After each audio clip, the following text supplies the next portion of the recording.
Enseguida, Telediario. Bajo supervisión de adultos.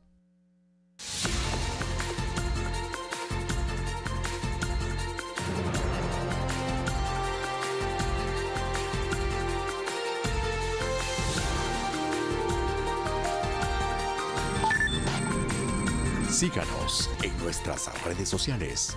En Twitter, @telediarios. En Facebook, Telediario S.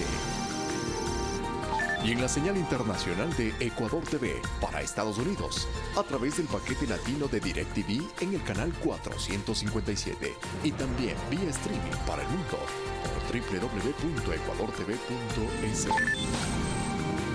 Muy buenos días, amigos y amigas de todo el país. Es un gusto acompañarles en este día martes 12 de febrero de 2019. Vamos a revisar de inmediato los temas más destacados y empezamos con los titulares. El Consejo de Participación Ciudadana Transitorio presentó ante la Fiscalía una denuncia en contra del expresidente de la República, Rafael Correa, por la investigación del caso Refinería del Pacífico. 11 casos de femicidio se registran en Ecuador en los primeros meses de 2019. Organizaciones de defensa de los derechos de mujeres piden se declare en emergencia al sistema de justicia. Y el primer debate del informe de reformas a la Ley Orgánica de la Función Legislativa se realizará hoy en el Pleno de la Asamblea Nacional. En lo internacional, en Venezuela se entregó el primer cargamento de ayuda humanitaria a la Asociación de Centros de Salud. Así lo aseguró el presidente de la Asamblea Nacional, Juan Guaidó.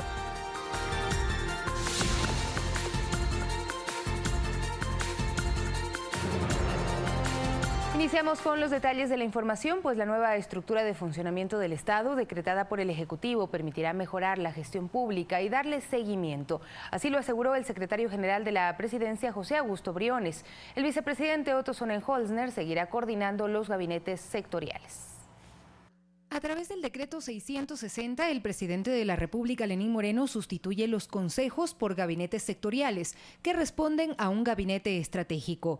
Este último como un espacio para la dirección estratégica del gobierno. Así lo dio a conocer José Augusto Briones, secretario general de la Presidencia. ¿Qué hace la Secretaría General? Cumpliendo su rol, coordina estos 6 gabinetes sectoriales en un gabinete estratégico. En conclusión, la Secretaría General coordina, consolida información, proporciona y ejecuta. El gabinete estratégico estará integrado por 8 altos funcionarios. El titular de la Secretaría General de la Presidencia, quien lo presidirá, el vicepresidente o vicepresidenta de la República, el titular de la Secretaría General Jurídica de la Presidencia, el secretario particular de la Presidencia, el titular de la Secretaría Nacional de Gestión de la Política, el titular de la Secretaría General de Comunicación, el titular del Ministerio de Relaciones Exteriores y Movilidad Humana y el funcionario encargado de presidir cada gabinete sectorial. Mientras los gabinetes sectoriales estarán destinados a la revisión, articulación, coordinación, armonización y aprobación de la política intersectorial, con sujeción al Plan Nacional de Desarrollo. Quien lo coordina es un ministro. Aquí no hay superministro, no hay ministerios coordinadores, un ministro responsable.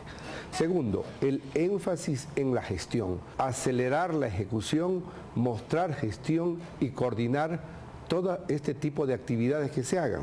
Estos son Gabinete Sectorial de lo Social, de Recursos Naturales, Hábitat e Infraestructura, de Seguridad, Gabinete Sectorial Económico y Productivo, Gobernabilidad y Proyectos de Alto Impacto. Según el mismo decreto, estos deberán coordinar con el Secretario General de la Presidencia y la Vicepresidencia acompañará este proceso, por lo cual el vicepresidente Otto Sonnenholzner asegura que sus funciones permanecen intactas, en respuesta a las insinuaciones desde algunos sectores críticos al gobierno. Nosotros somos un equipo, Boris, y yo lo entiendo así. Por suerte para el Ecuador, el equipo que ha armado el presidente Moreno es un equipo de primer nivel. Y a mí, mientras sigamos trabajando en equipo como lo estamos haciendo, yo estoy tranquilo. Continúo responsabilizado de la coordinación de los 6 gabinetes. Lo mismo manifestó Augusto Briones. Ambos recalcan que quien dirige el funcionamiento del gobierno sigue siendo el presidente Lenín Moreno. El único que dirige el gobierno es el señor presidente de la República. Los demás coordinamos acciones para que la acción del gobierno se refleje en el territorio y exista impacto. El jefe de todos nosotros es el presidente de la República. Eso es así de sencillo, es lo único que no está en discusión. En esta línea, cada gabinete sectorial estará presidido por un funcionario designado por el presidente de la República y deberá contar con un secretario o secretaria ad hoc, el mismo que deberá ser nombrado en un plazo de 30 días a partir de la publicación del decreto. Sofía Montoya, Telediario. 6:05 a.m. Trabajadores públicos rechazan la concesión que plantea el Gobierno Nacional sobre la administración de CNT y la reducción del 10% de personal de 21 empresas públicas. Además, plantean opciones al Ejecutivo. Hasta la semana anterior no habían tomado una decisión. Hoy ya la tienen. El Comité de Trabajadores de CNT rechaza la concesión planteada por el Gobierno. Que es prohibido por la Constitución de la República pagar utilidades en las empresas públicas. ¿Cómo lo iban a hacer? Hasta el día de hoy tenemos una explicación de cómo se lo iba a hacer. Además, el término concesión no estipula la Constitución de la República. Sin embargo, analistas señalan que sí es posible tal concesión. En el artículo 316 se habla de una posibilidad, en un momento dado, poder ir a una concesión. Entonces, legalmente considero yo sí se podría. Otra preocupación de los trabajadores públicos es el alza en los precios de las planillas. Porque nadie va a invertir en un país si no va a tener de alguna manera otra utilidad. Y esa utilidad se la puede dar vía la tarifa eléctrica, que es la que nos preocupa al final. El momento en que se concesiona CNT, obviamente el servicio será más caro. Los empleados rechazan además el anuncio de EMCO de reducir el 10% del personal de las empresas públicas y plantean opciones al gobierno. Despolitizar las empresas públicas. Decirle ya basta al manoseo político de las empresas. Los puestos de las empresas públicas sean convocados, sean llenados a través de concursos de méritos y oposición. ¿Con quiénes? Con un esquema de un concurso de todos. Lamentablemente el Estado creció demasiado en algún momento de la historia reciente de este país, lo que nos llevó a una insostenibilidad financiera. Y eso es lo que se está ajustando. Hay que hacerlo oportunamente, hay que hacerlo siempre con el objetivo de que el sector social sea el que menos sufra.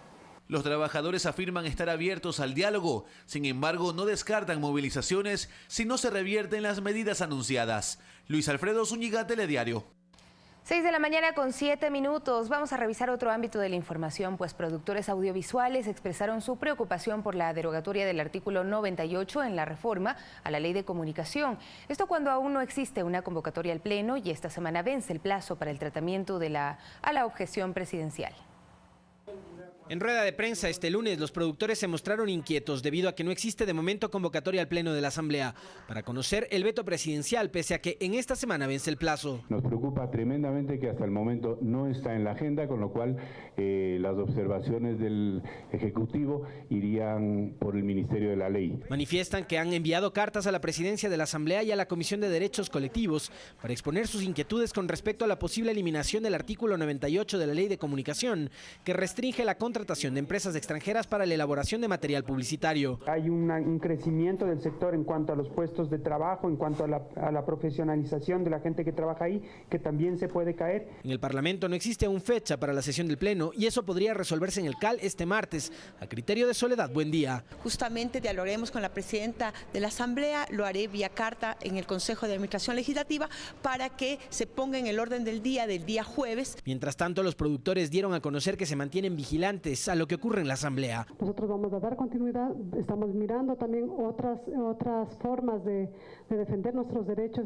Nos cuesta creer que alguien se oponga a un mecanismo que fomenta el trabajo, que fomenta la generación de recursos y el pago de impuestos. A la par, los productores piden al Ejecutivo se plantee una salida legal y políticas públicas alternativas al veto presidencial para enfrentar escenarios posibles futuros. Alexis Moncayo, Telediario. Y este martes el Pleno de la Asamblea Nacional tratará en primer debate el informe de reformas a la Ley Orgánica de la Función Legislativa. En esta semana, la última de labores del Parlamento, antes de salir al primer receso de este año, el Pleno se ha convocado para conocer el proyecto de reformas a la ley que rige los destinos de la Asamblea. Ninguna ley hecha en piedra, todas las leyes tienen que ser mejoradas, perfeccionadas. En esta, dicen, es necesario corregir distorsiones que se han generado por coyunturas políticas a propósito del afán por depurar el poder legislativo, como por ejemplo el número de votos necesarios para la destitución de un asambleísta. Y no puede ser que quienes somos electos por el pueblo tengamos ¿no es cierto?, menos requisitos para ser sancionados y destituidos que, por ejemplo, un ministro de Estado que es designado. A un ministro se lo vota con 91 votos y a un asambleísta con 70. Y el asambleísta fue electo popularmente. En el informe para primer debate, la comisión multipartidista encargada de investigar denuncias en contra de los legisladores pasará a transformarse en un comité de ética integrado por 5 asambleístas de distintas tendencias, iniciativa que tiene voces a favor y en contra. Que haya un tribunal de ética que lo conforman 5 personas, a mí me parece que es conveniente. Se convertiría en una suerte de tribunal de la Inquisición. Otra modificación que propone el texto es que la comisión de fiscalización pase a convertirse en permanente y que sus integrantes se dediquen a tiempo completo al control político. Tiene que tener el carácter de permanente, yo creo que para que haga un seguimiento, un trabajo. Sus informes serán enviados al Pleno, sugiera o no proseguir con un proceso de juicio político. Alexis Moncayo, Telediario. Y la defensa de Ana Galarza pidió el diferimiento de la versión que la exlegisladora debía rendir este lunes como parte de la investigación previa que efectúa la Fiscalía en su contra.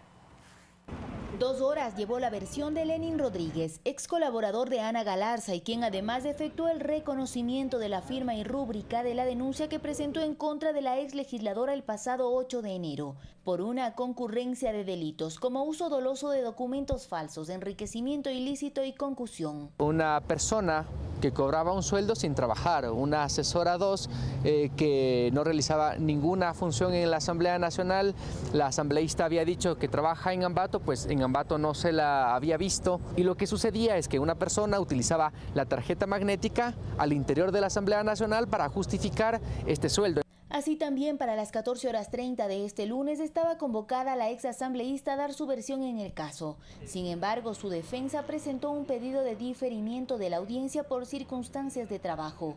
La fecha para su comparecencia se volverá a agendar. Aspiremos que la Fiscalía, una vez que recepte la versión, se proceda a formular cargos de manera inmediata y dictar las medidas cautelares correspondientes a fin de evitar que salga del país. A decir de Rodríguez, también ratificó su pedido para ser parte del programa de protección de víctimas y testigos ante presuntas amenazas en su contra. He recibido varios mensajes a través de la cuenta de Twitter, cuentas que aparecen un día, dicen: cuidado, te encuentro por la calle, te metiste con Ana Galarza, etcétera.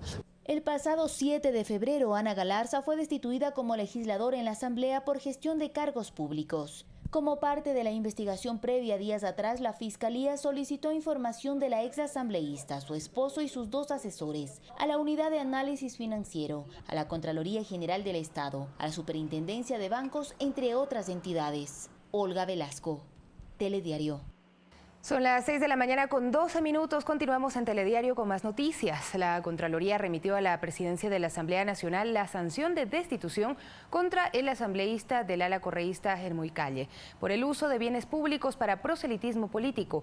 El legislador manifiesta que se trató de una reunión con miembros de su organización que estaban en proceso de legalización en el Consejo Nacional Electoral.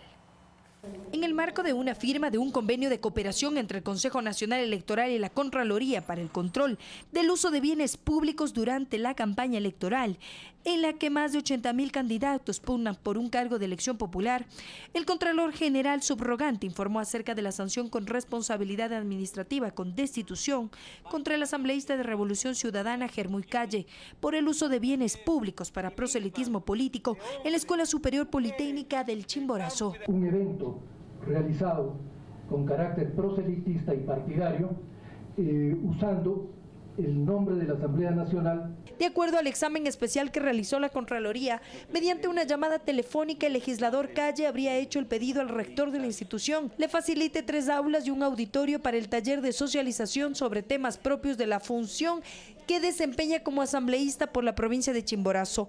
El taller se dictó el sábado 5 de mayo entre las 8 y 16 horas. Una asamblea de la entonces agrupación en formación a la que adhería el asambleísta Calle. En su defensa, el asambleísta afirma que sí informó el propósito del evento y que se trató de una reunión para comunicar a los miembros del Estado del trámite para la legalización de la organización política Maná. Nosotros tuvimos una reunión de carácter interna, no proselitista, en un día en que en la institución educativa no existen labores. La Contraloría remitió la notificación de destitución a la presidenta de la Asamblea para su obligatorio cumplimiento. Germuy Calle apeló la decisión al Tribunal Contencioso Administrativo. Que de un abuso, de un despropósito, de una situación de persecución. El lunes los titulares del CNE y Contraloría anunciaron operativos de control para vigilar que no se utilicen los bienes públicos para la campaña. Alertaron sobre irregularidades detectadas en la provincia de Sucumbíos. Resulta que ya tenemos alcaldes, prefectos, que con fondos públicos están haciendo la campaña. Los mecanismos de sanción se darán a través de dos vías. Una de ellas será imputado al gasto electoral de la organización política. Sanciones administrativas, multas eventuales, glosas si se establece inversión de recursos de Estado, y por supuesto destitución de las autoridades. En las delegaciones provinciales del CNE se receptarán las denuncias que deberán estar sustentadas con pruebas. Valeria Villarroel, Telediario. Y más de 2.000 hojas sobre el manejo del proyecto Refinería del Pacífico son el sustento de la denuncia que el presidente del Consejo de Participación Ciudadana, Julio César Trujillo, presentó este lunes en la Fiscalía. Trujillo solicitó la vinculación del exmandatario Rafael Correa. La denuncia no es solo por un delito, sino por un conjunto de ellos. Según el informe de la Secretaría Técnica de Transparencia y Lucha contra la Corrupción, entre 2008 y 2009 se instauró un régimen de excepción, instrumento bajo el cual se habilitó la entrega de recursos desde Petroecuador a la compañía Refinería del Pacífico, por un valor que superó los $50 millones. Los que manejaron la Refinería del Pacífico robaron en todos los actos. Entonces presumimos que hay una comisión de tráfico de influencias para la adjudicación de ciertos contratos. Bajo esta misma figura se habría suscrito contratos con empresas como SK, Odebrecht y Caminosca, e incluso se habría dado paso para que el Ministerio de Economía se convierta en accionista de un proyecto en el cual no se avanzó en nada. En la adquisición del terreno pagaron más de 56 veces el valor de la valor catastral por el más grande atraco a la economía del país, consumado en el gobierno de Correa. Es por ello que desde el Consejo de Participación Ciudadana Transitorio se pide vincular al expresidente de la República, Rafael Correa, y varios exfuncionarios de dicha administración, como el propio Jorge Glass, en ese entonces ministro de Sectores Estratégicos, o el excontralor Carlos Polit. Van desde ministerios hasta los GATS. Vamos a analizar y vamos a pedir a la Fiscalía que investigue a los funcionarios que tuvieron participación directa o indirecta a todo nivel. Pero además se presentó una segunda denuncia, esta en cambio en contra de quienes fueran las principales autoridades de la Fiscalía. Esto es Galo Chiriboga y Cecilia Armas, quienes archivaron la denuncia inicial sobre la Refinería del Pacífico presentada por la Comisión Nacional Anticorrupción. Alex Llanos, Telediario. Y 5 de los candidatos al Consejo de Participación Ciudadana y Control Social presentaron sus planes de trabajo a la ciudadanía de Guayaquil. Entre sus propuestas señalaron la conformación de veedurías ciudadanas a organismos y administraciones de alcaldes y prefectos. Además, aseguraron que desde el organismo presentarán denuncias de oficio para evitar represalias a denunciantes y la implementación de plataformas tecnológicas que muestren la información de la administración de las entidades de control. Mientras, como parte de la cooperación eficaz que mantiene el exministro Carlos Pareja Yanuseli con la Fiscalía, el exfuncionario colabora en la investigación del caso Petrochina. Pareja está detenido durante 1 año y medio y tiene 4 sentencias por los hechos de corrupción al interior de Petroecuador.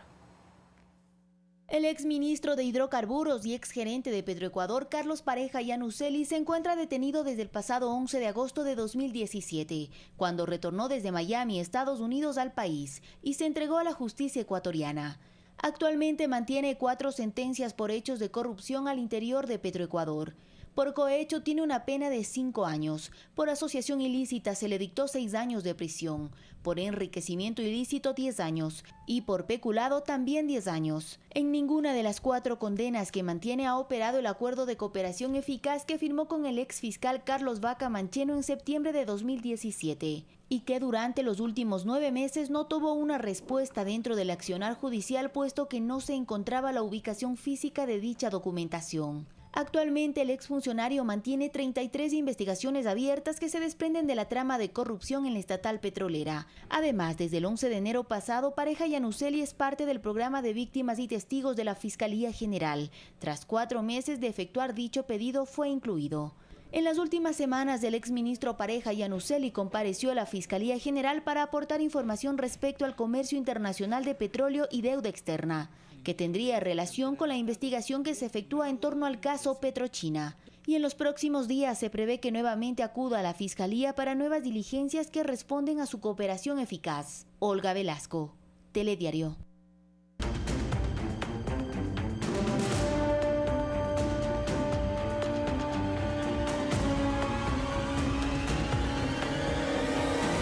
La declaratoria de emergencia frente a la violencia de género es un pedido recurrente de autoridades y organizaciones de protección de derechos. En los primeros 2 meses de 2019 se registran ya 11 casos de femicidio. Es el caso más reciente y mediático, el asesinato a sangre fría de Amelia en el sector de Pizulí, en Quito, a manos de su expareja, para quien no fue ningún impedimento la boleta de auxilio que llevaba en su cartera la víctima. Algo que solo demuestra que el sistema de protección de derechos simplemente no está funcionando. Estas rutas de atención y protección no están surtiendo el efecto deseado. Entonces estas autodefensas, digamos así, no surten el efecto deseado cuando el que te agrede es alguien que tú amas o es cercano a ti. Es que al igual que Amelia, el 66% de los femicidios ocurridos entre 2016 y 2019 son íntimos. Esto es que una persona cercana es la responsable del delito. Por ello, ante esta situación extraordinaria, Sibel Martínez se suma a la necesidad de que se declare en emergencia la violencia de género. Entonces, debemos aterrizar el sistema de protección a su favor. Y para eso se necesitan recursos, se necesita capacitación, rutas de atención, se necesita institucionalidad. La petición primaria la realizó la Defensoría del Pueblo, pues en menos de 60 días del año en curso, los casos de femicidio registrados son 11. Y también sería importante que el Consejo de la Judicatura a esos nuevos jueces sean jueces especializados en materia de género, en materia de violencia contra la mujer y miembros del núcleo familiar. Es que a pesar de que en el Ecuador el número de jueces está acorde a la media regional, la especialización también será fundamental para que se sancione este tipo de crímenes como lo que son femicidios. Alex Llanos, Telediario. 6 de la mañana con 21 minutos. En Cuenca, 2 frentes de mujeres solicitan a jueces y fiscales mayor celeridad frente a casos de femicidio y exigen a la Asamblea Nacional reformar el Código Integral Penal para que las sanciones por este delito sean mayores. 2017 fue el año más crítico en Azuay, 7 femicidios denunciados. Para 2018 la cifra bajó a 2 denuncias, ambas con sentencias condenatorias, y en lo que va de 2019 no existen casos. La Administración de Justicia está dando respuestas. Pero según Verónica Abad, representante del colectivo Cuenca Escoge la Vida, la justicia no está actuando. Tenemos una justicia que está politizada. Afirma que los casos de femicidio no están siendo tratados desde un enfoque de género y que eso genera impunidad. Con ella concuerdan representantes del colectivo Mujeres por el Cambio. Es un tema de machismo, es un sistema estructural que se está viviendo dentro de las sociedades. Tenemos una ley de erradicación de violencia contra las mujeres, pero no estamos haciendo nada. Consideran que la Asamblea Nacional tiene tareas pendientes. Exigir a nuestros asambleístas que las penas sean realmente puestas muy severas. El presidente de la Corte Provincial de Justicia rebate algunos de estos argumentos. El hecho de dar muerte a una mujer no tiene nada que ver con la politización de la justicia. Sabemos lo que es tener una visión de género, cómo se tiene que actuar aquí. Afirma que sí, existe un sistema machista que debe ser combatido no solo en las salas penales. Desde la primaria, porque tenemos que volver a los temas de los valores, del respeto a los derechos de las personas. Y que es necesaria la declaratoria de una emergencia en el sistema judicial. Los nombramientos de fiscales están detenidos desde hace mucho tiempo. Por ejemplo, en el Azuay hay un número de defensores públicos reducido. Necesitamos más. Para eso, ¿qué necesitamos? Recursos. César Tacuri Vintimilla, Telediario.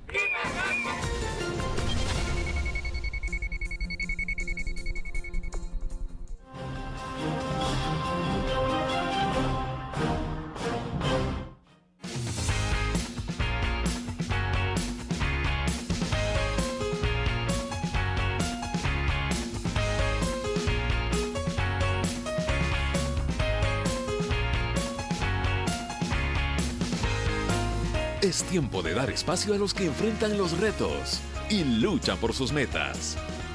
De celebrar la pasión de los emprendedores ecuatorianos. Desde cero. Muy pronto, por Ecuador TV. Comparte la emoción. Qué gusto presentar hoy al país el nuevo modelo de Banecuador, que beneficiará a miles y miles de trabajadores y pequeños emprendedores. Ahora el banco va a ellos, jóvenes. Esos pequeños emprendimientos de ahora son las grandes empresas del mañana. El apoyo que está dando el gobierno es un impulso que se necesita ahora y va a beneficiar a futuro. El principio fundamental del innovador, del imaginativo, del creativo es servir a los demás. Allí está el secreto de cómo lograr éxito en la vida. El gobierno de todos. Autorización número 0500, CNE, Elecciones Seccionales 2019. Calor intenso. Nieves perpetuas. Rutas extremas. La guía básica para sobrevivir y ser a prueba de todo. Sobreviviente con Bear Grylls. De lunes a viernes, 19:10. Por Ecuador TV. Comparte la emoción. Forma parte de nuestro club de suscriptores de Diario El Telégrafo por $13,90 mensuales. Benefíciate de descuentos especiales en establecimientos aliados a nivel nacional. Club de suscriptores El Telégrafo, porque estar bien informado tiene más de un beneficio.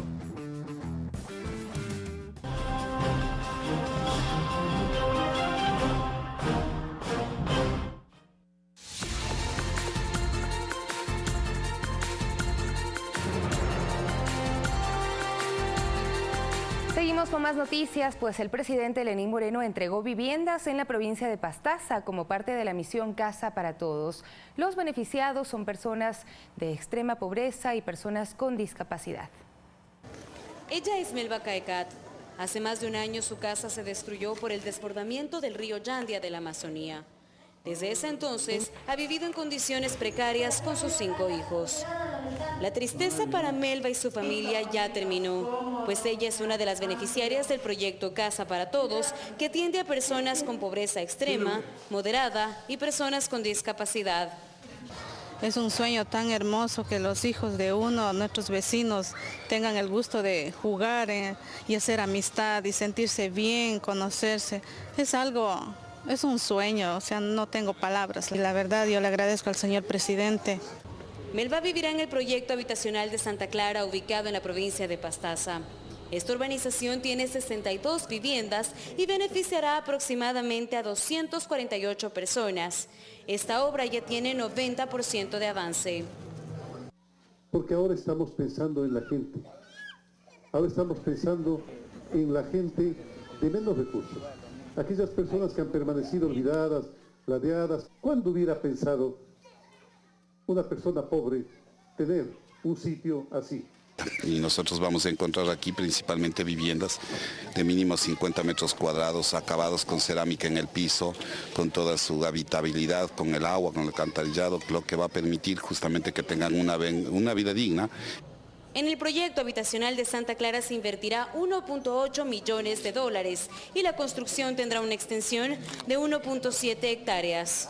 Recordemos que hace pocos días el presidente de la República, Lenín Moreno, anunció que no podrá entregar 325.000 casas, como lo había propuesto en su campaña electoral, sino que entregará 220.000 por las condiciones económicas en las que el gobierno anterior dejó al régimen actual. Para el proyecto Casa para Todos, el gobierno tiene presupuestado $1.700 millones.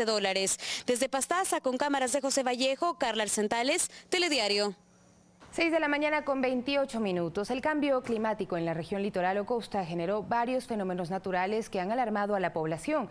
Las autoridades recomiendan tomar precauciones para evitar ser víctimas de la furia de la naturaleza. Un oleaje en Manta este fin de semana puso en peligro la vida de 7 bañistas en la playa El Murciélago en Manabí.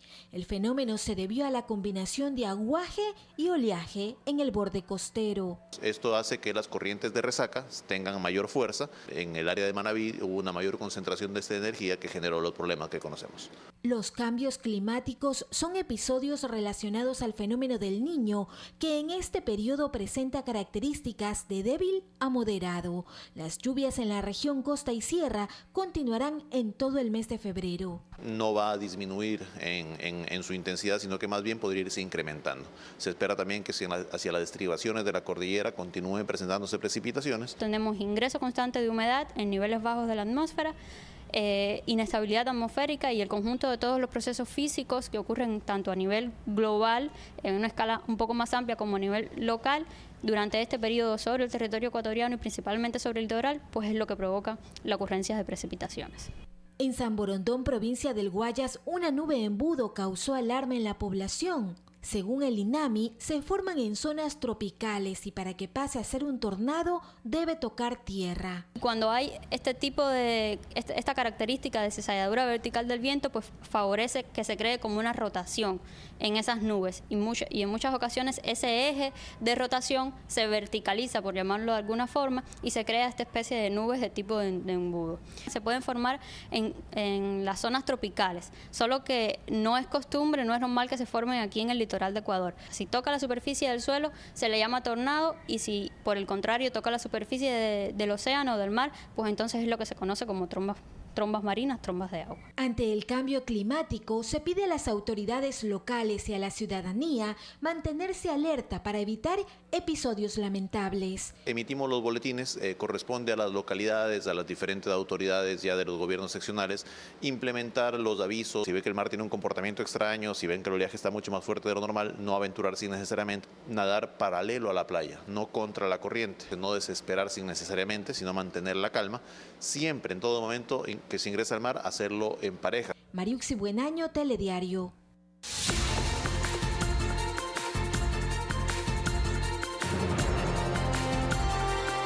En los temas del mundo, el líder opositor Juan Guaidó pedirá el apoyo de la Organización de Estados Americanos para la reestructuración del poder electoral y la organización de nuevos comicios en ese país. Esto mientras se entregó el primer lote de ayuda humanitaria a una organización religiosa sin fines de lucro.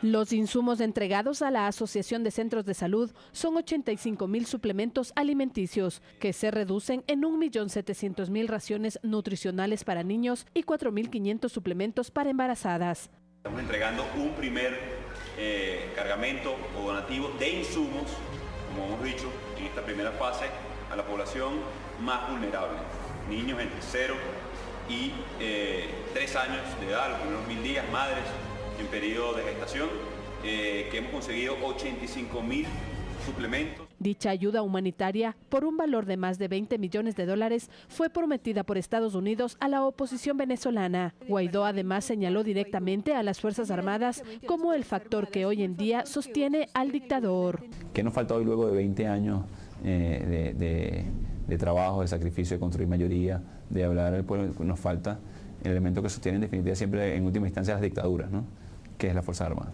El senador estadounidense del Partido Republicano, Marco Rubio, advirtió que las garantías ofrecidas por el líder opositor Juan Guaidó y el gobierno estadounidense a altos mandos militares de Venezuela sí ayudan a restaurar la democracia. Esto mientras el ministro de Exteriores de Rusia, Sergei Lavrov, aseguró que el Consejo de Seguridad de la ONU no aprobará la resolución propuesta por Estados Unidos sobre Venezuela, ya que está dirigida a cubrir los planes de intervención militar en ese país.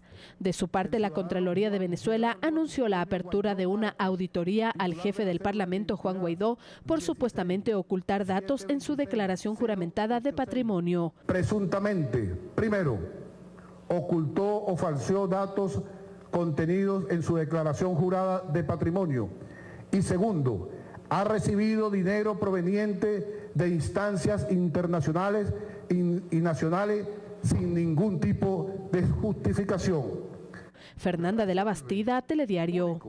Y la justicia panameña negó por quinta vez la excarcelación al expresidente Ricardo Martinelli, quien está en prisión preventiva desde el pasado junio por un caso de presunto espionaje y político y peculado. Los abogados del exmandatario sostienen que su salud es delicada, por lo que necesita ser liberado. Ofrecieron nuevamente el pago de una fianza de $500.000 y solicitaron que se retire la prohibición de salida del país y el alejamiento de testigos.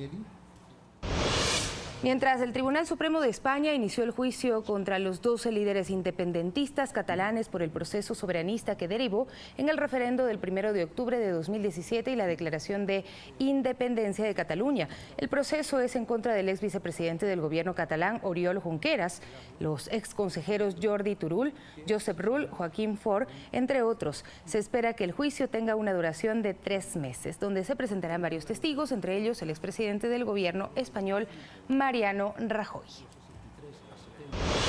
Y en la India, al menos 17 personas, entre ellas un niño, murieron en un incendio de un hotel en Nueva Delhi.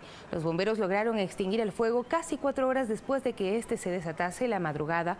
De acuerdo con medios locales, 22 vehículos participaron en las labores de extinción y por el momento se desconoce qué provocó el fuego. El incendio en el hotel, reservado al completo por una familia que había acudido a la capital india para asistir a una ceremonia, deja además 3 heridos. Y a ustedes, amigas y amigos, por acompañarnos a partir de este momento. Nuestros invitados en esta jornada serán Rocío Rosero, defensora de los derechos de las mujeres, el feminicidio, la violencia de género en el Ecuador y el pedido de declaratoria de emergencia al sistema de justicia en torno a esta amenaza. ¿Cómo enfrentarla?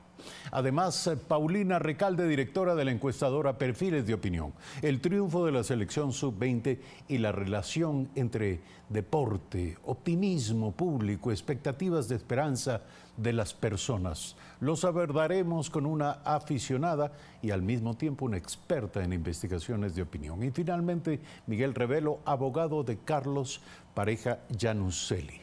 Con él abordaremos el estado del pedido de la cooperación eficaz para su defendido y la expectativa sobre el resultado judicial en torno a este tema. Temas y personajes de esta mañana en Primera Impresión. Buen día.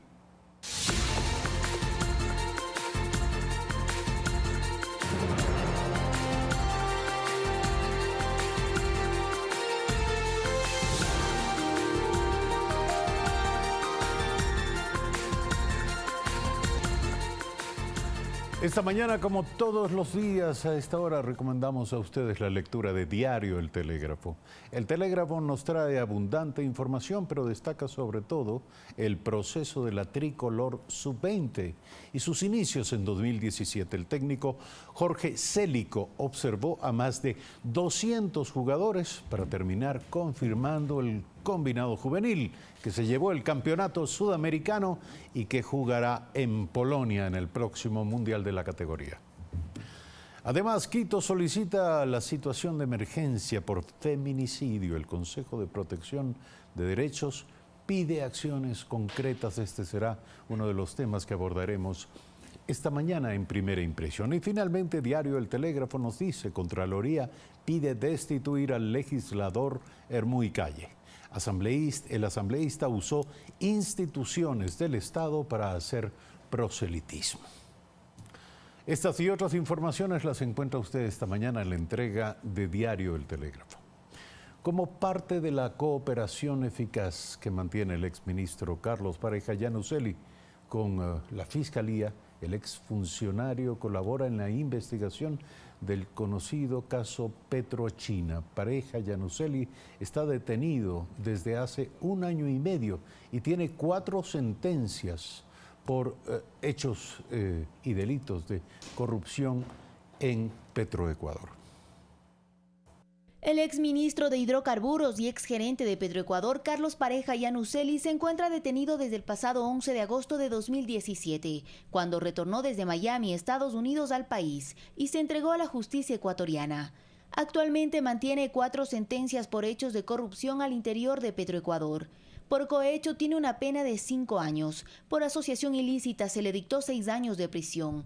Por enriquecimiento ilícito 10 años. Y por peculado también 10 años. En ninguna de las 4 condenas que mantiene ha operado el acuerdo de cooperación eficaz que firmó con el ex fiscal Carlos Vaca Mancheno en septiembre de 2017. Y que durante los últimos 9 meses no tuvo una respuesta dentro del accionar judicial, puesto que no se encontraba la ubicación física de dicha documentación. Actualmente el exfuncionario mantiene 33 investigaciones abiertas que se desprenden de la trama de corrupción en la estatal petrolera. Además, desde el 11 de enero pasado, Pareja Yannuzeli es parte del programa de víctimas y testigos de la Fiscalía General. Tras 4 meses de efectuar dicho pedido, fue incluido.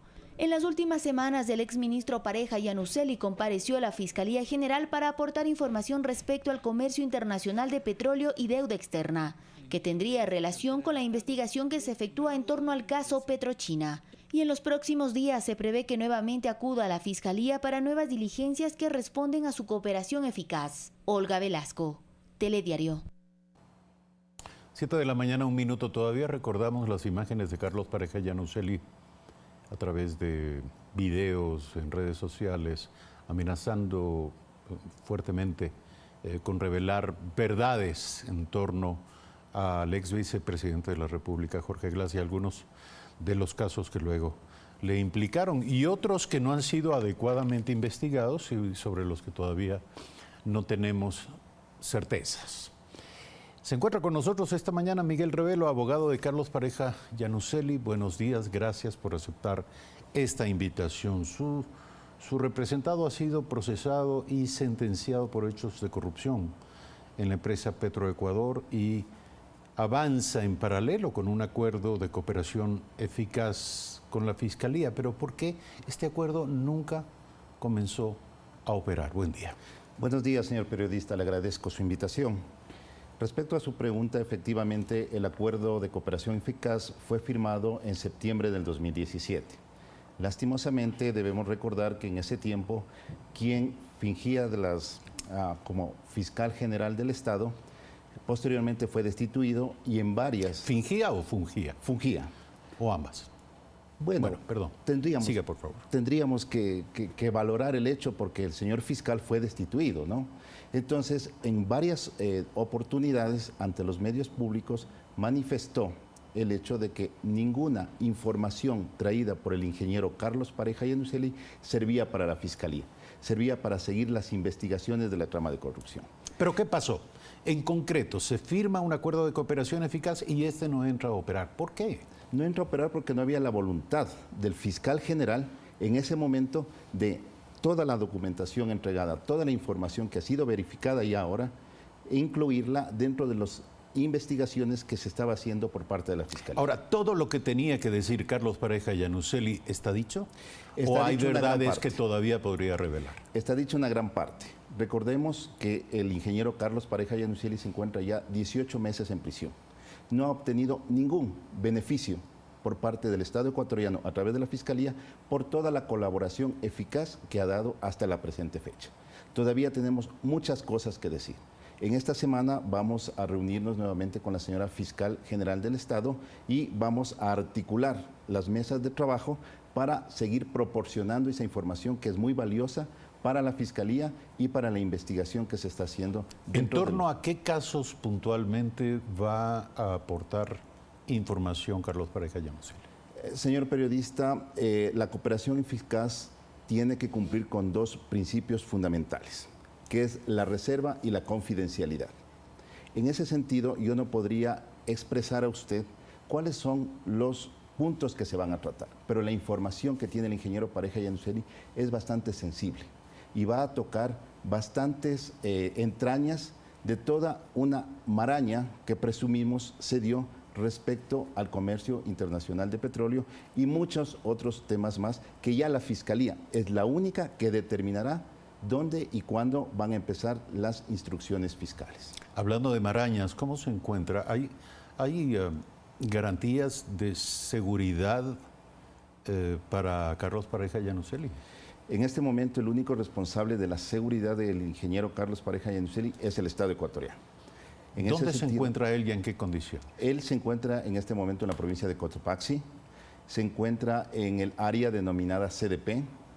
Para esta defensa técnica, el estar ahí constituye realmente un peligro para su integridad física y psicológica.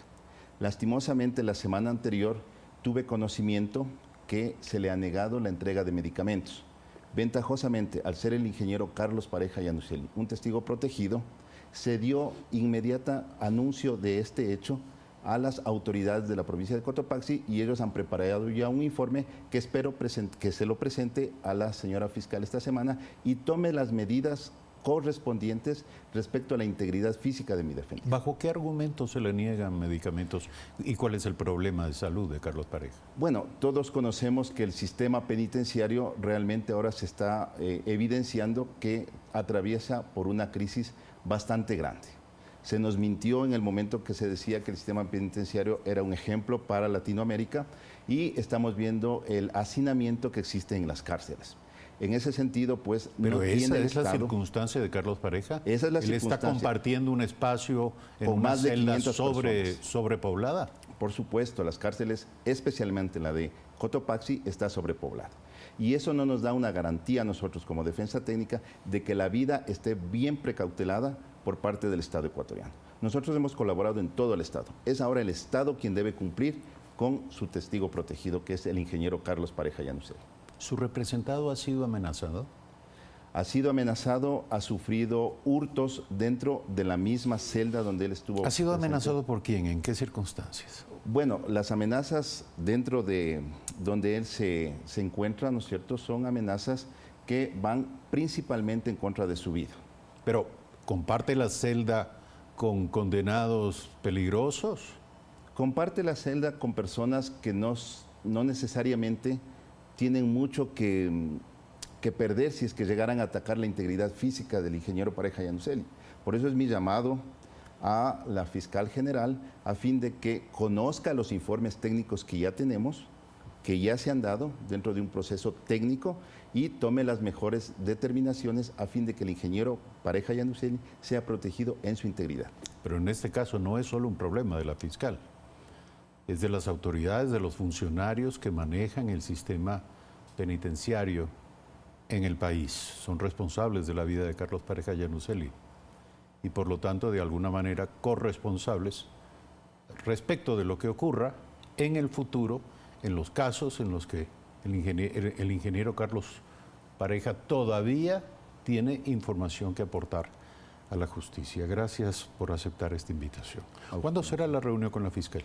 Prevemos que sea esta semana. Todavía no nos han dado fecha, hay que ajustar. ¿Y qué resultados aspiran ustedes que deriven de ella? Bueno, primeramente la protección de la integridad física y segundo que se inicien ya las instrucciones fiscales para que el pueblo ecuatoriano conozca la realidad de la corrupción que se vivió durante mucho tiempo en el país. A ver, esto quisiera entenderlo, para que el pueblo ecuatoriano conozca de qué manera y cuándo, porque usted acaba de decir, toda esta información en este momento es de carácter reservado. Sí, efectivamente, pero la autoridad, quien tiene que comenzar con las instrucciones fiscales, es la Fiscalía General del Estado. Y con eso nosotros vamos a poder demostrar que todo lo que dijo Carlos Pareja Llanuselli en el primer trimestre del año 2017 tiene mucha coherencia, es información verificable y eso dará pie al inicio de las acciones judiciales que se tengan que dar.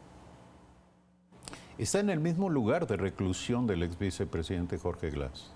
Está en el mismo centro, pero ese centro tiene 5 áreas.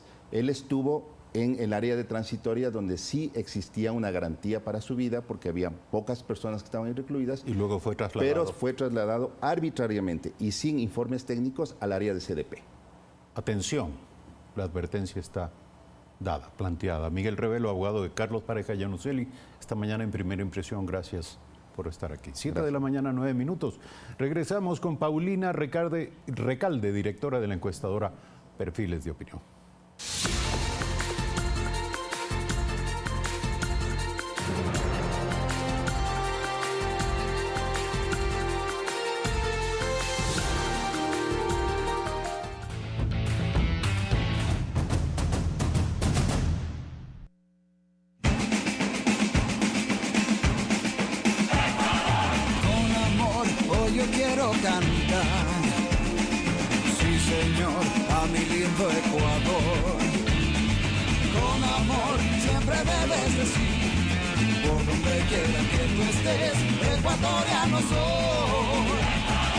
Ecuador TV saluda a los campeones. Comparte la emoción. Imprimimos nuestra identidad en cada cosa que hacemos. Plasmamos de colores las calles para festejar el resurgimiento de nuestro pueblo. Así somos los ambateños, de corazón alegre y de brazos abiertos. 68ª edición de la Fiesta de la Fruta y de las Flores. Del 1 al 5 de marzo del 2019. ¡Viva Ambato! Autorización número 0180. CNE. Elecciones seccionales 2019. Este 24 de marzo elegimos consejeras y consejeros del Consejo de Participación Ciudadana y Control Social. ¿Cuál es su trayectoria? Ex médico de la Andrade Marín e Isidro Ayora, expresidente de Federación de Médicos del IES, editorialista nacional e internacional. ¿Cuál es su propuesta? Iniciar la cirugía mayor contra la corrupción, contratar una empresa extranjera que detecte ilícitos y devuelva el dinero mal habido. Si Carlos Mosquera es tu voz, vota por él este 24 de marzo y hazte escuchar. Hoy, Itoco se las ingenia para cobrar lo que le deben a su padre. Oye, pequeña, ¿qué ocurre? Si no vuelvo con el dinero, me voy a quedar sin cena esta noche. ¿Pero cómo se atreve? Claro que tiene dinero. Itoco es arrastrada por el río. ¡Cuidado! ¡Regresa! ¡Ito! ¡Se está ahogando! ¿Qué vamos a hacer? Clavel, hoy, 21 horas, por Ecuador TV. Comparte la emoción.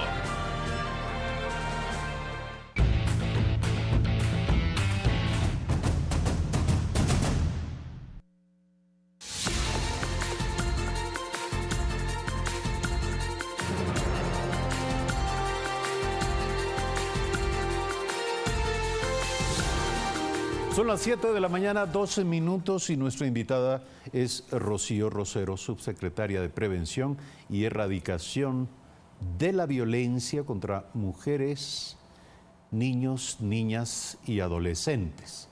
De la Secretaría, de la flamante Secretaría de Derechos Humanos. Ella es nuestra invitada y estaremos abordando la temática anunciada precisamente en este diálogo, en esta entrevista. Ahora, permítanos hacer una introducción. La declaratoria de emergencia frente a la violencia de género es un pedido recurrente de autoridades y de organizaciones de protección de derechos. En los 2 primeros meses de 2019 se registran ya 11 casos de femicidio. Es el caso más reciente y mediático, el asesinato a sangre fría de Amelia en el sector de Pizulí, en Quito, a manos de su expareja, para quien no fue ningún impedimento la boleta de auxilio que llevaba en su cartera la víctima. Algo que solo demuestra que el sistema de protección de derechos simplemente no está funcionando. Estas rutas de atención y protección no están surtiendo el efecto deseado. Entonces estas autodefensas, digamos así, no surten el efecto deseado cuando el que te agrede es alguien que tú amas o es cercano a ti. Es que al igual que Amelia, 66% de los femicidios ocurridos entre 2016 y 2019 son íntimos. Esto es que una persona cercana es la responsable del delito. Por ello, ante esta situación extraordinaria, Sibel Martínez se suma a la necesidad de que se declare en emergencia la violencia de género. Entonces, debemos aterrizar el sistema de protección a su favor. Y para eso se necesitan recursos, se necesita capacitación, rutas de atención, se necesita institucionalidad. La petición primaria la realizó la Defensoría del Pueblo, pues en menos de 60 días del año en curso, los casos de femicidio registrados son 11. Y también sería importante que el Consejo de la Judicatura a esos nuevos jueces sean jueces especializados en materia de género, en materia de violencia contra la mujer y miembros del núcleo familiar. Es que a pesar de que en el Ecuador el número de jueces está acorde a la media regional, la especialización también será fundamental para que se sancione este tipo de crímenes como lo que son femicidios. Alex Llanos, Telediario. 7 de la mañana, 14 minutos. Se dice mucho, se demanda, se requiere, pero parece que estamos frente a un problema que tiene que ver con raíces profundas, quizá en los ámbitos más difíciles de cambiar, el comportamiento, la cultura. Quizá esto ocurrió siempre y no teníamos conciencia pública de lo que estaba aconteciendo.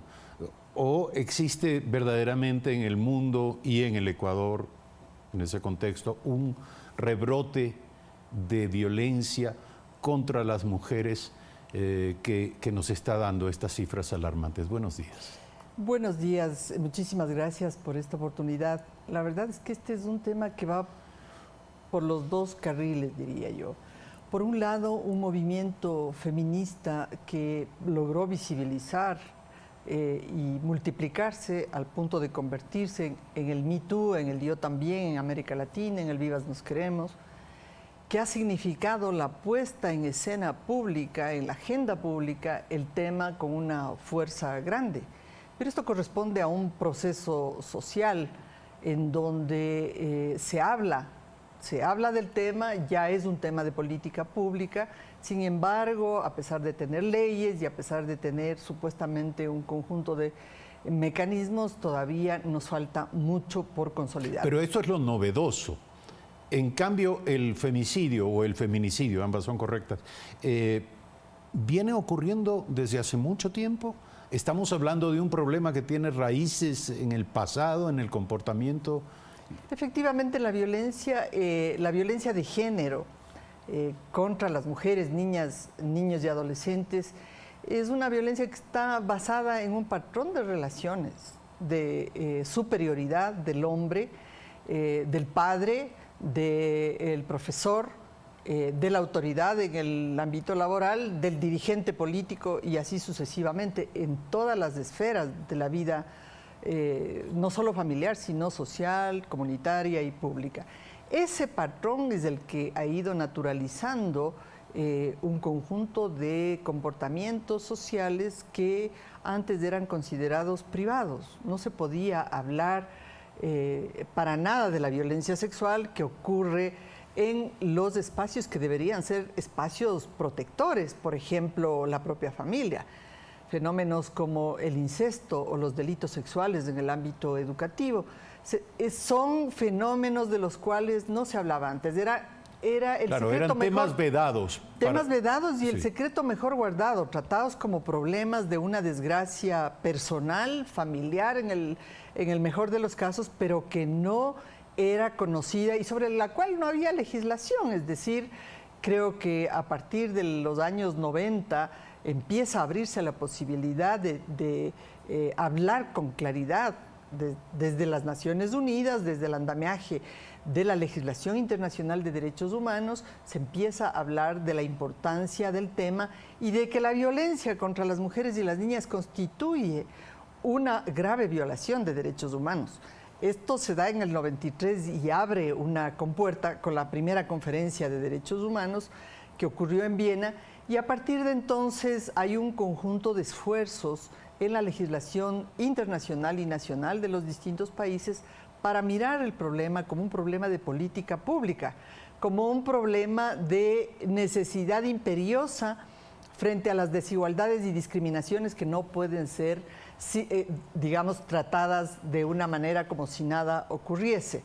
Pero es un problema de grandes proporciones. Ahora se comienza a hablar, bueno, comenzamos a escuchar, yo diría en medio de la desesperación, algunas propuestas. Por ejemplo, una candidata comienza a decir que a las mujeres hay que enseñarles artes marciales o, digamos, a defender. Probablemente sea, digamos, una alternativa, una propuesta a considerar, quién sabe si así sea. Pero estamos hablando de un problema de enormes proporciones que también involucra, diría yo, la salud pública, la salud mental de los ciudadanos y de la sociedad en su conjunto. Desde la perspectiva de la salud mental, esta no debería ser una línea de política pública permanente que sea encarada, digamos, con la misma envergadura del problema. Efectivamente, este es uno de los temas esenciales y los últimos hechos lamentables que se han convertido en hechos públicos execrables, porque ya incluso es la banalización del propio femicidio. Es decir, todo el mundo graba con el celular y hay un tratamiento, digamos que orientado a generar conmoción social, pero esa conmoción social es una conmoción que no tiene salida y que efectivamente requiere de una respuesta de protección integral a las víctimas, a las víctimas indirectas, a los hijos e hijas de esas víctimas, pero requiere también de un tratamiento a las comunidades, de una contención, de un trabajo en el sistema educativo, como lo ha anunciado el ministro de Educación, ese cambio en el currículum educativo con materias o con elementos que nos permitan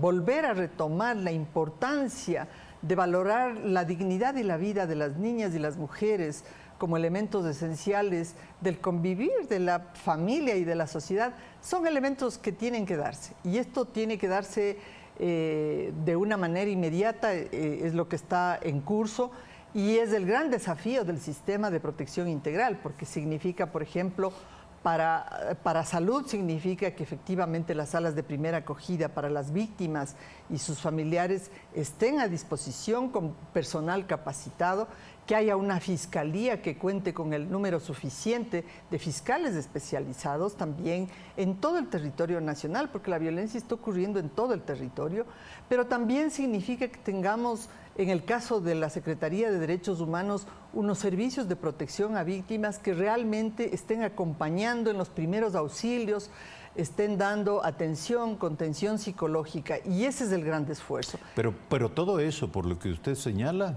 parece justificar de plano una declaratoria de emergencia, porque hay que movilizar al aparato del Estado en múltiples niveles.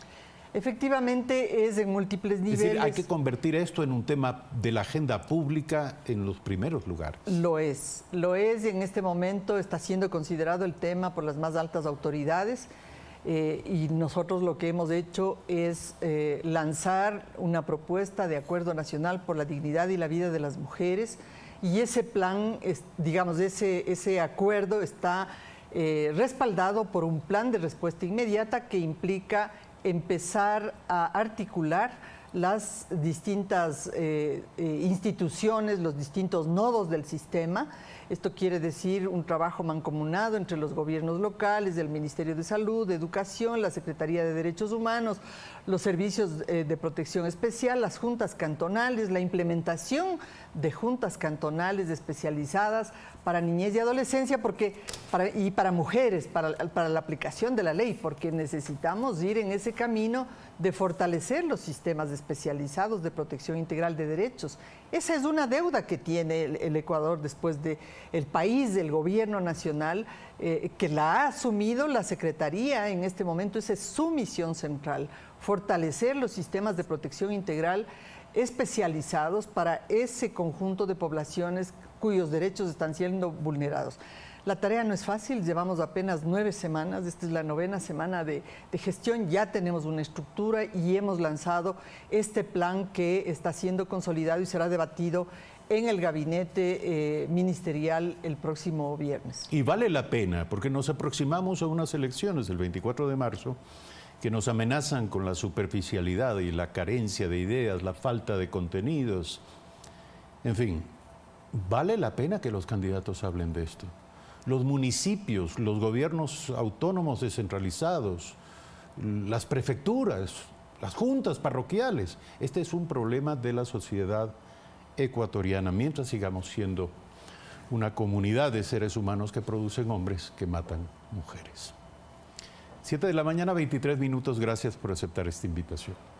¿Vamos a hacer un breve corte a nuestro director o seguimos directo con el tema? Una pausa. Hacemos una pausa. Regresamos con Paulina Recalde, ahora sí, directora de la encuestadora Perfiles de Opinión.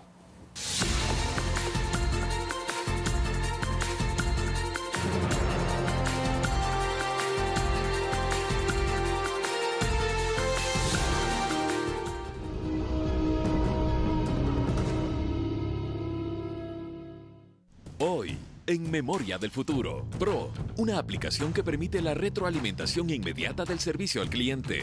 Loop, una marca de ropa deportiva de alta tecnología que integra la responsabilidad social. Y Onyx Studios, una empresa que busca transformar el mercado de videojuegos móviles. Las buenas ideas están en Memoria del Futuro. Hoy, a las 22 horas, por Ecuador TV. Comparte la emoción. Este 24 de marzo elegimos consejeras y consejeros del Consejo de Participación Ciudadana y Control Social. ¿Cuál es su trayectoria? Soy un ciudadano común igual que tú, un abogado que ha defendido causas justas.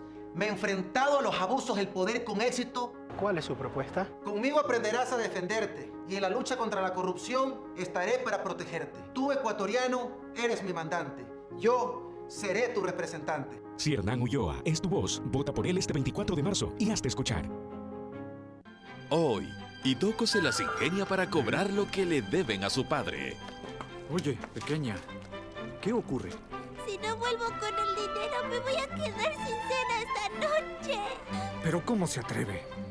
Claro que tiene dinero. Itoco es arrastrada por el río.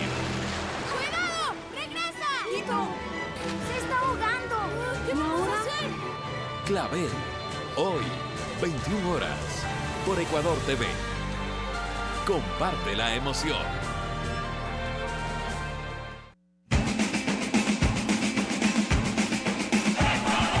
Con amor, hoy yo quiero cantar. Sí, señor, a mi lindo Ecuador. Con amor, siempre debes decir, por donde quiera que tú estés, ecuatoriano soy. Ecuador TV saluda a los campeones. Comparte la emoción.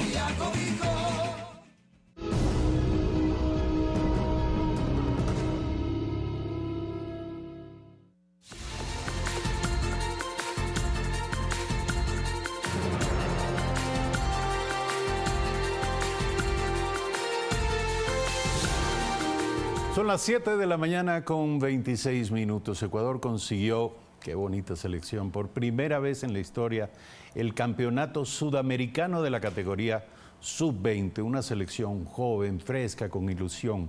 Esa fue la que lo logró.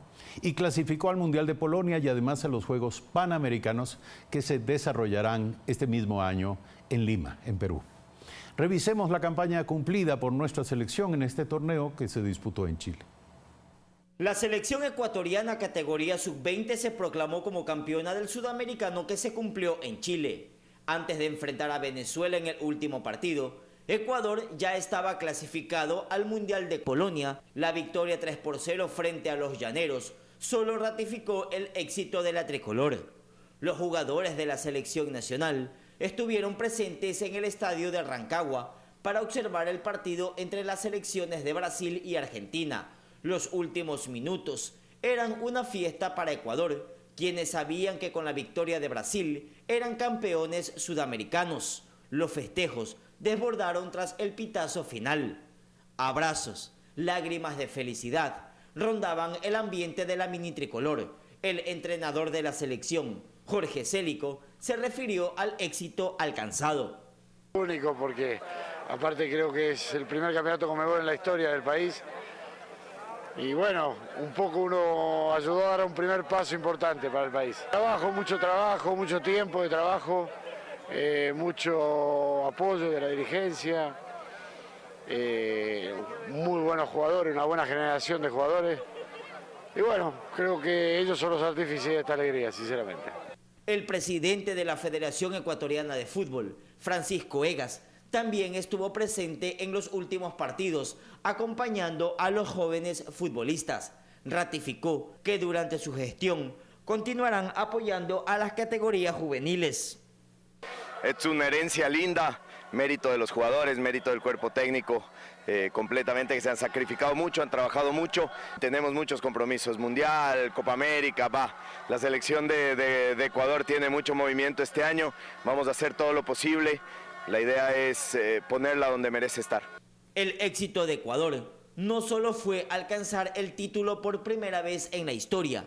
Además, Leonardo Campana, con 6 goles, fue el máximo anotador del sudamericano y recibió el botín de goleador. Quedar campeón del sudamericano es algo increíble. Agradecido con mis compañeros que me van a hacer el goleador del campeonato y bueno, ahorita virar la página a pensar lo que es el Mundial de Polonia. No, a mi familia, primeramente, de ahí a toda la gente del Ecuador que nos apoyó desde el primer día. Y bueno, agradecidos con ellos y esto va a... Ecuador junto a Uruguay, Argentina y Colombia participarán en el Mundial Sub-20 en Polonia desde el 23 de mayo al 15 de junio del presente año, mientras que también se clasificó a los Juegos Panamericanos que se desarrollarán en Lima, Perú, desde el 26 de julio al 11 de agosto de 2019. Estos Juegos son clasificatorios a los Juegos Olímpicos de Tokio 2020. 7 de la mañana, 30 minutos, fue una verdadera fiesta este logro.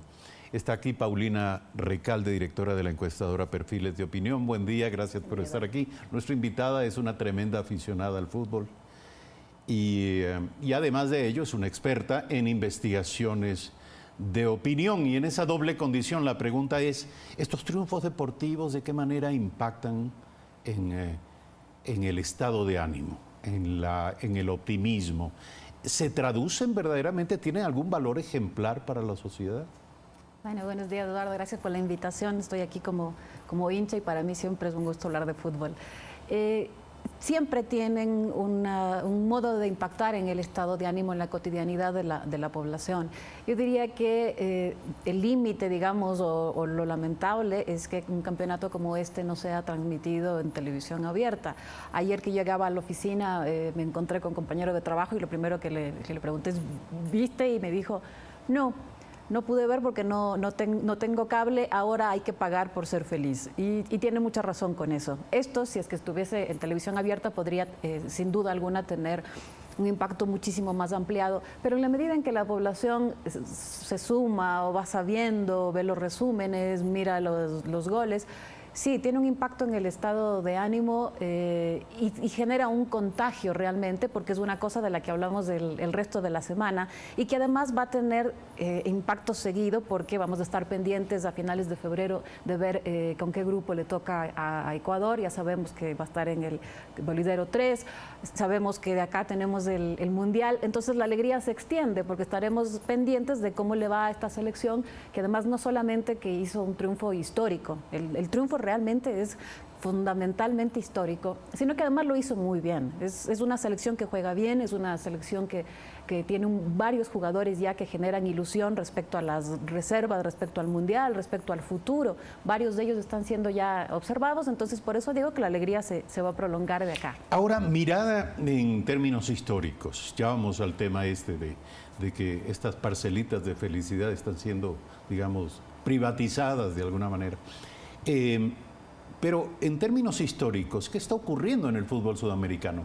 Porque esto es un buen termómetro de lo que ocurre no solo en el Ecuador, en el resto de los países. Hay sí, ciertamente, la irrupción de una nueva generación de jugadores en el país. Pero ¿qué pasa? ¿Está disminuyendo el nivel?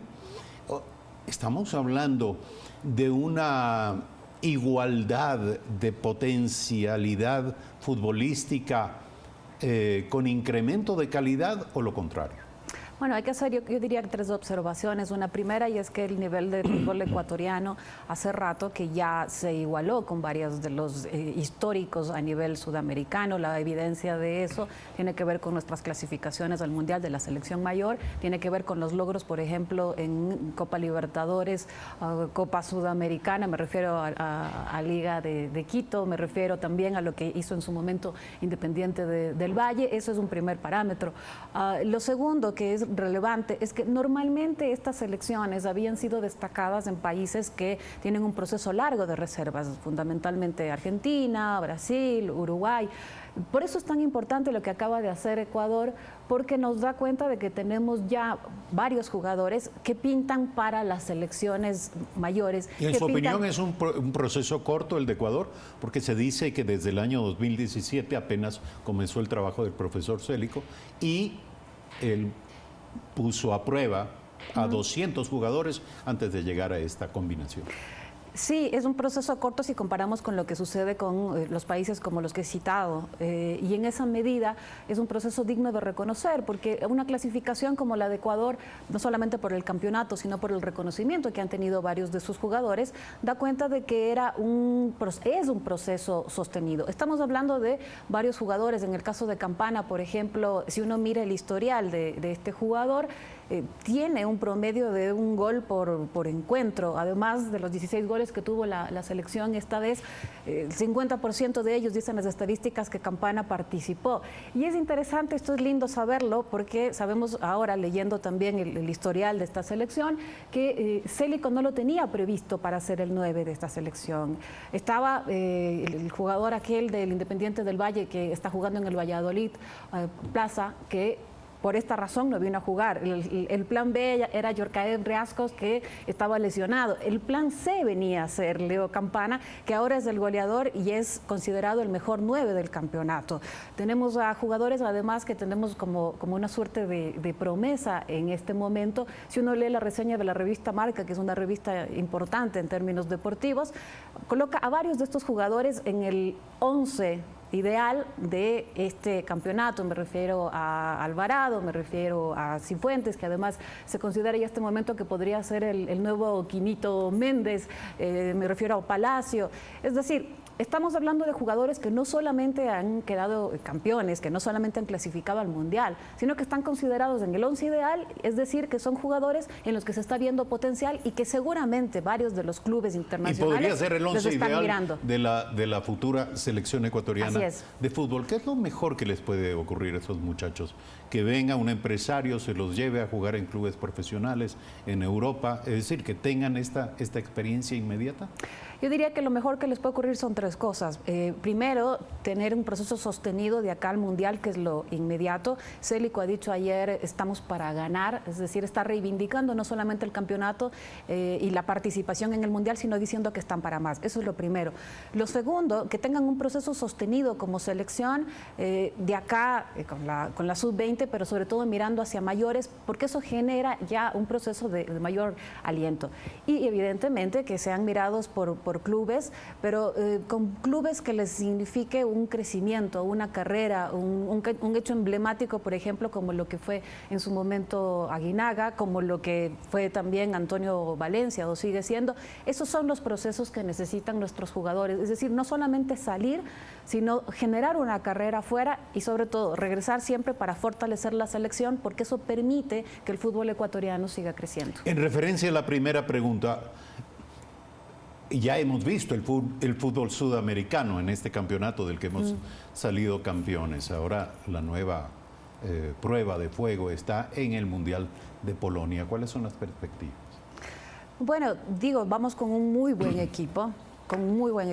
Hay que ver el 24 de febrero, si no me equivoco, con quién nos toca. El sorteo va a ser la primera gran prueba que tenemos. El sistema tiene que ver con las cabezas de cada uno de los lideros, de cómo han llegado, cuál es el historial, y en el caso de Ecuador llega con una bonificación de 5 puntos adicionales, digamos, para estar ubicado en el casillero acá de sorteo. Entonces, ahí es la primera gran pregunta: ¿con qué grupo nos toca? Porque a partir de eso también vamos a poder tener mejores o menores posibilidades de disputa. Y esperemos que los partidos clave de la selección ecuatoriana de fútbol sean de señal abierta, por lo que acaba de decir nuestro invitado. Esto que decía su amigo, ¿no? La felicidad, ¿cómo es? Ahora hay que pagar para ser feliz. Ahora hay que pagar para ser feliz, sí, suele ocurrir. Y esperemos que exista la sensibilidad, la generosidad, para que aquellos que significan mucho más que un negocio, significa en buena medida una razón más para sentirnos esperanzados, para ver el futuro con optimismo y sobre todo tratándose de jugadores jóvenes. Ahí está el futuro de la selección ecuatoriana de fútbol y de nuestro deporte, de nuestro tan querido y apasionado deporte. Gracias, Paulina Recalde, por estar esta mañana aquí, directora de la encuestadora Perfiles de Opinión, pero es una gran hincha. 7 de la mañana, 38 minutos. Gracias a ustedes por sintonizarnos. Mañana desde las 6:55 de nuevo estaremos con ustedes en Primera Impresión.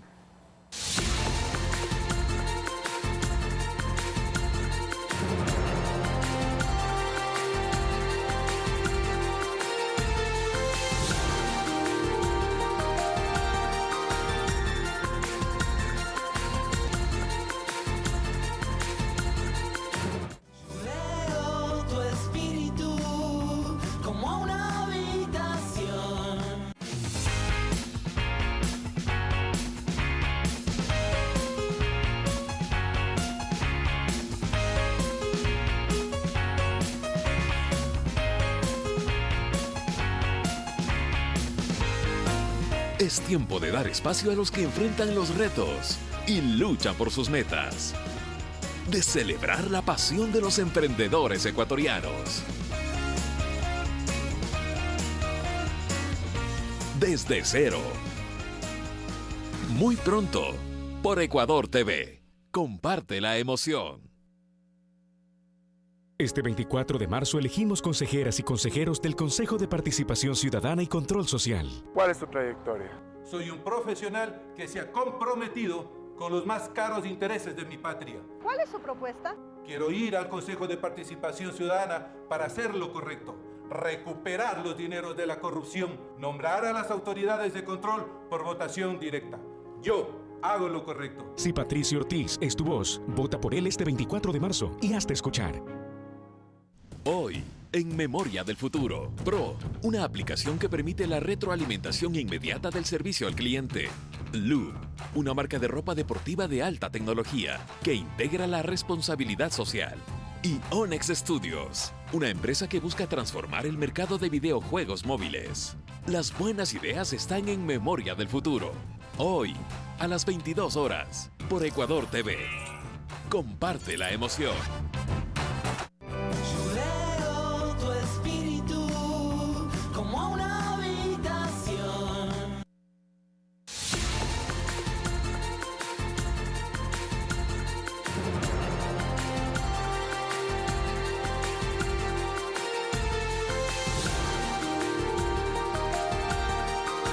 Ya regresamos con ustedes con noticias en Telediario. En este segundo bloque informativo vamos a recorrer distintos puntos del país. Lo que nos interesa conocer, cómo están los ciudadanos y ciudadanas de Ecuador, y también, por supuesto, vamos a repasar temas del mundo. La frontera colombo-ecuatoriana, en la jurisdicción que compete a la provincia amazónica de Sucumbíos, continúa como testigo del trajinar de cientos de familias venezolanas que ingresan al país en procura de un mejor porvenir. Telediario fue testigo de este flujo migratorio venezolano por el puente del río San Miguel en la parroquia General Farfán. Este punto de la geografía compartida entre Colombia y Ecuador no tiene sin duda alguna el trajín que diariamente se registra en Rumichaca, provincia del Carchi, también limítrofe con el vecino país del norte. El ocaso del día acompaña el último aliento de quien entra al país con la consigna de haber logrado un objetivo, un paso más en su travesía, impulsada por una profunda necesidad interior de tener un mejor mañana, aunque duela, lejos de su país. La historia que les contaré de Yaceli tiene algo en particular. Ella llegó a Ecuador hace 2 meses en una travesía desde su natal Sucre, en Venezuela. Cuando visitamos el Centro Binacional de Atención en Frontera, tenía sus maletas listas, pero para regresar a su país. Esperemos que Maduro termine de salir para nosotros regresar. Si salir de su país, dejándolo todo, es una decisión de valientes, el regresar para luego volver a Ecuador lo es aún más. Muy complicado, ¿verdad? Porque aparte de que son 6 días de viaje, por la situación que está ahorita Venezuela, no sé con qué me vaya a encontrar. Así como hay historias de quienes se regresan para Venezuela, están también aquellos que siguen llegando a Ecuador con ese mismo objetivo, buscar un mejor futuro para sus familias. Mario Rodríguez, junto a su esposa y sus 2 hijos, de 7 años el mayor y el menor de 13 meses, lo dejaron todo. Ante sus allegados se muestra fuerte, decidido, pero su voz se quiebra cuando expone los motivos de esta arriesgada travesía. Me tocó, soy único hijo, dejar a mi mamá allá. Es doloroso, pero bueno, todo más por los hijos, como le dije a mi mamá, no lo hago porque me quiera ir ni nada, sino por ellos que están pequeños. Él llegó con todos sus papeles en regla, pasaportes y pasado judicial apostillado. Nos dijo que quiere hacer las cosas por la vía correcta, pues son gente de bien. Su meta es llegar a Chile. Para terminar nuestra casa y eso. Pero bueno, ya estamos aquí, ya gracias a Dios, pues todo nos ha salido bien. No me tengo nada que quejar ni de Colombia, ni de usted que nos están recibiendo aquí. Bien, bien, bien, muy amable en el terminal. Bien, estoy agradecido. Tras la familia de Mario, seguían llegando hasta el Centro Binacional de Atención en Frontera más de sus conciudadanos. En una siguiente entrega, usted conocerá la atención que de parte de varias organizaciones ciudadanas reciben los migrantes venezolanos y cómo Lago Agrio ha sido testigo de este proceso constante de movilidad humana. En Sucumbíos, con imágenes de Juan Carlos Játiva y Johnny Acosta, Javier Ceballos, Telediario. Gracias a nuestro compañero Javier Ceballos por este importante trabajo en este punto del país. Como vemos, pues siguen ingresando al país ciudadanos venezolanos que huyen de una crisis. Son las 7:44 minutos. También les contamos que con el fin de fortalecer el turismo en Guayaquil, la Empresa Pública Municipal de Turismo organiza varias actividades para quienes deseen festejar el carnaval en la urbe porteña. Próximo a las festividades de carnaval, se han preparado varios eventos en Guayaquil que se podrán disfrutar desde el 14 de febrero hasta el 16 de marzo. Cada año lo que hacemos es fortalecer los eventos, dar sorpresas que permitan que los guayaquileños se queden aquí con todas sus familias. En el mes de febrero se han planificado una diversidad de actividades culturales, entre las que se destacan este jueves 14 de febrero a las 17 horas en la Plaza de la Administración, baladas a cargo de la Orquesta de Cámara del Colegio de República de Francia. Viernes 15 de febrero a las 16 horas en el Teatro José de la Cuadra y en la 29 y Oriente, conciertos en homenaje al Ruiseñor de América. Jueves 21 de febrero a las 19 horas en el auditorio de la Plaza Rodolfo Vaquerizo Moreno, elección de la reina del carnaval de Guayaquil. Es una emoción increíble representar a mi sector, que todo el mundo lo conozca también, porque no ser embajadora de mi ciudad. Me siento contenta porque son bastantes actividades que se están realizando y para carnaval tenemos un sinnúmero de cosas y lo hacen con el fin de ¿qué? Con el fin de que todos los guayaquileños y turistas vengan y formen parte de este hermoso evento. También se contará con la elección del mejor traje típico en la que participarán las candidatas a Miss Ecuador. Además, desfiles con 1000 comparsas, 6 carrozas alegóricas, en donde la música y la fantasía deleitará a los presentes. Tenemos también nuestros festivales de orquesta en la avenida Simón Bolívar con artistas nacionales, es decir, hay para todos los gustos. Eventos con los que la ciudad vive las fiestas carnavaleras para turistas nacionales y extranjeros. Carlos Burgos, Telediario. Y a pocos días de San Valentín, el comercio en los negocios de Quito se incrementa. Flores, cenas y obsequios personalizados son algunas de las ofertas con más acogida por quienes festejan el Día del Amor y la Amistad. El amor se respira en el aire de Quito. Los comerciantes no pierden tiempo para decorar sus establecimientos con el rojo carmesí, en flores, peluches, corazones, bombones. Regalar un ramo de flores continúa siendo el obsequio predilecto para entregar al ser amado. En esta floristería se han arreglado ramos de todo precio, tamaño y color. Considero que en esta temporada cualquier detalle es lindo en flores, algo natural y acompañado de un peluche, de unos globos, de unos chocolates, queda perfecto. Muchos negocios se han modernizado y han implementado una lógica de equidad de género. Así, ¿quién dijo que una mujer no puede regalar rosas a los hombres? Es la conquista, lo que es el amor, lo que es sorprender al ser querido, llenarlo de detalles, de igual manera no solamente a las mujeres, sino también a los hombres con nuestra colección Blue Flowers. Y luego de expresar el romanticismo mediante estos obsequios, Cupido recomienda una cena romántica. Los restaurantes como el Café Galería han ideado platos especiales. Este se llama Dualidad, para alegrar los corazones de los enamorados. Tenemos camarones y pescado, ambos envueltos en una masa artesanal hecha en casa. Este plato para compartirlo en pareja. Les recomendamos también una sopa súper interesante y graciosa que tenemos aquí en el restaurante que se llama Sopa Tres Muchachos. Es tan afrodisíaca y tiene tantos mariscos que de seguro trillizos. Para los emprendedores, de igual forma, es una excelente oportunidad para darle el impulso que necesitan sus ideas. Es el caso de Cuyani Roses, emprendimiento de Guillermo y 2 socias universitarias que preparan rosas inmortalizadas, con la particularidad que son pedidos personalizados. Entonces tiene que ser, esto es para mí, porque está mi nombre, porque está la frase que mi novio, que mi hermana, que mi hermano me está poniendo a mí. Nosotros estamos en Instagram como Roses Cuyani, estamos en Facebook como Cuyani Rosas Inmortalizadas.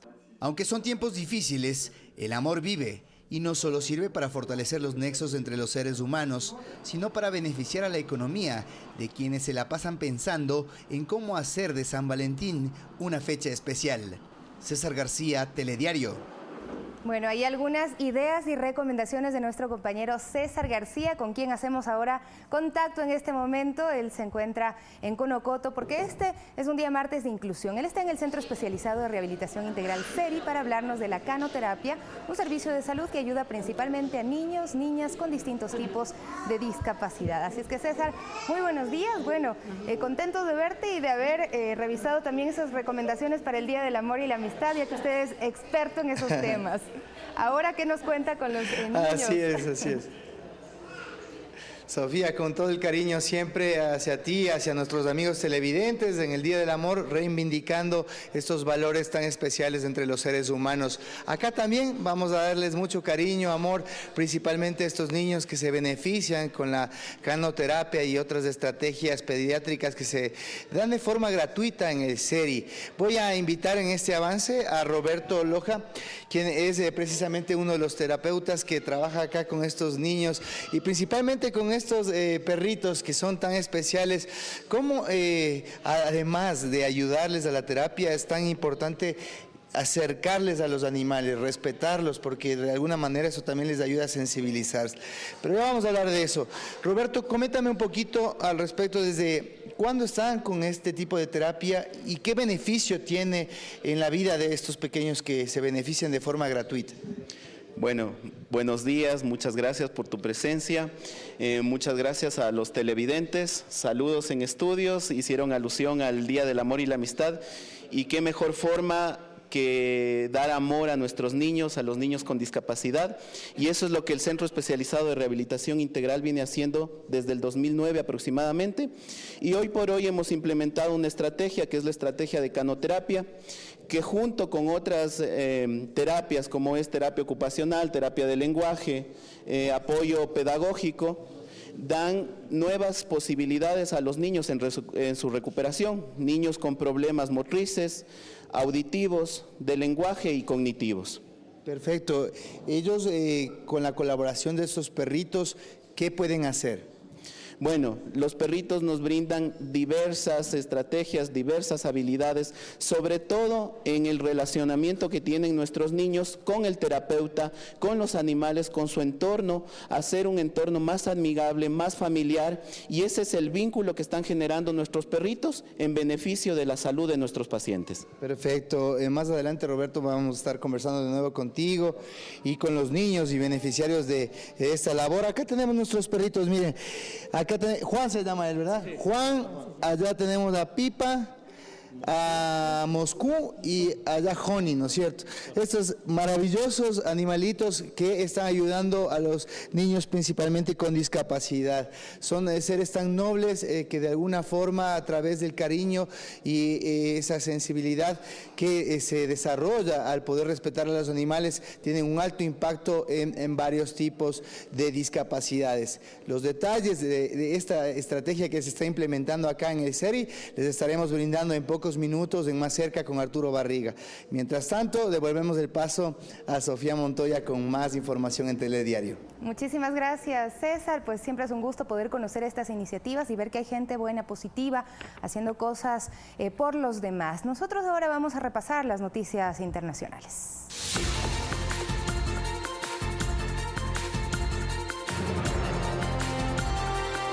El líder opositor en Venezuela, Juan Guaidó, pedirá el apoyo de la Organización de Estados Americanos para la reestructuración del poder electoral y la organización de nuevos comicios en ese país. Esto mientras se entregó el primer lote de ayuda humanitaria a una organización religiosa sin fines de lucro.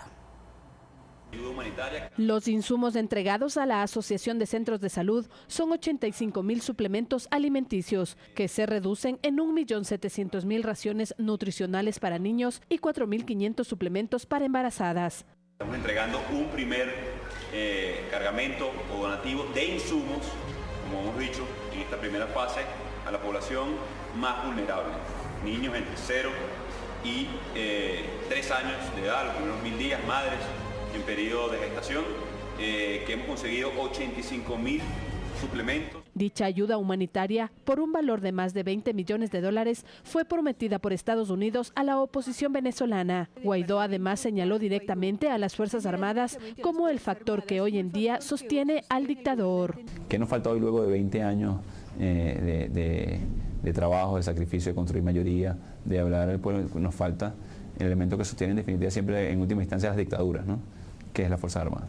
El senador estadounidense del Partido Republicano, Marco Rubio, advirtió que las garantías ofrecidas por el líder opositor Juan Guaidó y el gobierno estadounidense a altos mandos militares de Venezuela sí ayudan a restaurar la democracia. Esto mientras el ministro de Exteriores de Rusia, Sergei Lavrov, aseguró que el Consejo de Seguridad de la ONU no aprobará la resolución propuesta por Estados Unidos sobre Venezuela, ya que está dirigida a cubrir los planes de intervención militar en ese país.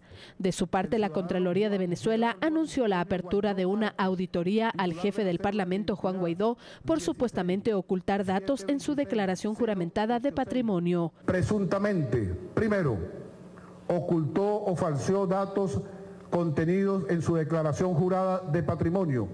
Y segundo, ha recibido dinero proveniente de instancias internacionales y nacionales sin ningún tipo de justificación. Fernanda de la Bastida, Telediario. Mientras tanto, el secretario general de la Organización de Naciones Unidas, Antonio Guterres, se reunió con el canciller de Venezuela, Jorge Arreaza, para fortalecer lazos de cooperación. En la cita, Guterres reiteró su oferta para una negociación en Venezuela que beneficie al pueblo y alivie las tensiones en el país. Mientras que al concluir la reunión, Arreaza destacó la necesidad de que el multilateralismo supere cualquier impacto de las acciones unilaterales.